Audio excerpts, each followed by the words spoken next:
ఓం విఘ్నేశ్వరాయ నమః. శ్రీ వెంకటేశ్వర స్వామి వారి దివ్యచరిత్ర 40వ అధ్యాయము. అన్నమయ్య జననము. అన్నమయ్యకు పదకవితా పితామహుడు అనే బిరుదు ఉంది. దక్షిణాపదంలో భజన సంప్రదాయానికి, పదకవితా శైలికి ఆద్యుడు, గొప్ప వైష్ణవ భక్తుడు. తిరుమల శ్రీ వెంకటేశ్వర స్వామిని, అహోబిలంలోని నరసింహస్వామిని, ఇతర వైష్ణవ సంప్రదాయ దేవతలను కీర్తిస్తూ 32,000కు పైగా కీర్తనలు రచించాడు. అన్నమయ్య పాటలు, పదాలు, పద్యాలలో భక్తి, సాహిత్యము, సంగీతము, శృంగారము, భావలాలిత్యం పెనవేసుకుని ఉంటాయి. కన్నడ వాగ్గేయకారుడు పురందరదాసు అన్నమయ్యను శ్రీనివాసుని అవతారంగా ప్రశంసించాడు. సాక్షాత్తు శ్రీ మహావిష్ణువు ఖడ్గమైన నందకం అంశతో అన్నమయ్య జన్మించాడని వైష్ణవ సంప్రదాయంలో నమ్మకం ఉంది. ప్రధాన మందిరంలో గంట అవతారమని కూడా అంటారు. త్యాగయ్య, క్షేత్రయ్య, రామదాసు వంటి సంకీర్తనాచార్యులకు అన్నమయ్య మార్గదర్శకుడు.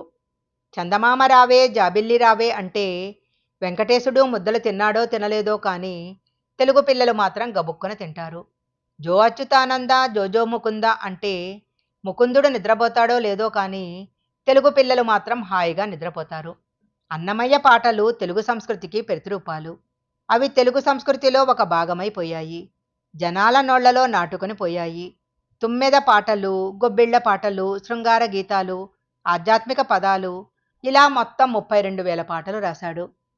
అన్నమయ్య మనవడు తాళ్లపాక చిన్నన్న అన్నమాచార్య చరితము అన్న ద్విపద కావ్యంలో అన్నమయ్య జీవిత విశేషాలు పొందుపరిచాడు.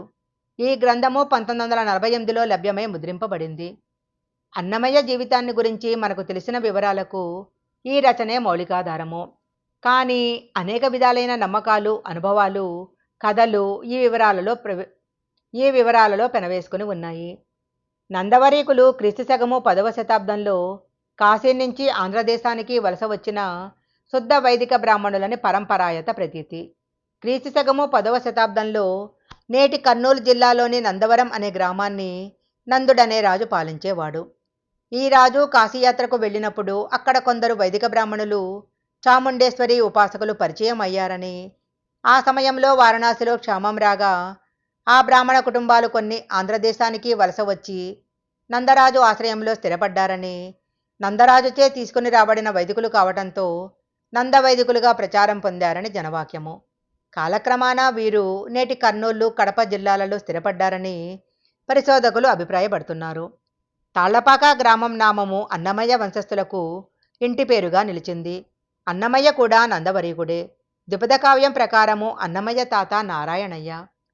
చదువు అబ్బక గురువులు పెట్టే హింసలు భరించలేక నారాయణయ్య చనిపోవాలి అనుకుంటాడు. ఊరిలో గ్రామదేవత చింతాలమ్మ గుడి వద్ద విషసర్పం పుట్టలో చెయ్యి పెట్టాడట. అప్పుడు అమ్మవారు ప్రత్యక్షమై అతని వంశంలో 3వ తరంలో హరిహంసతో ఒక బాలుడు జన్మిస్తాడని చెప్పిందట.